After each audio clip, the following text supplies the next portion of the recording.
कोल्हापूरला नवे पोलीस अधीक्षक नीलोत्पल यांची नियुक्ती. योगेश कुमार पदोन्नतीवर. राज्य गृह विभागाने सोमवारी पोलीस दलात मोठे फेरबदल करत कोल्हापूरच्या पोलीस अधीक्षकपदी नीलोत्पल यांची नियुक्ती केली आहे. विद्यमान अधीक्षक योगेश कुमार यांची पोलीस उपमहानिरीक्षक DIG पदावर पदोन्नती करून त्यांची गडचिरोली परिक्षेत्रात बदली करण्यात आली आहे.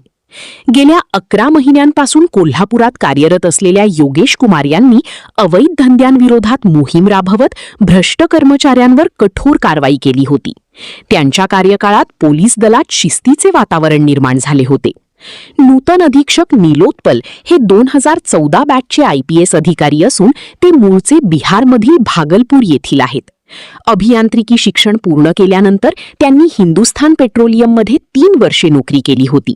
त्यानंतर IPS सेवेत दाखल होऊन भुसावळ, जळगाव, मालेगाव, नागपूर आणि मुंबई येथे विविध वरिष्ठ पदांवर त्यांनी काम केले आहे.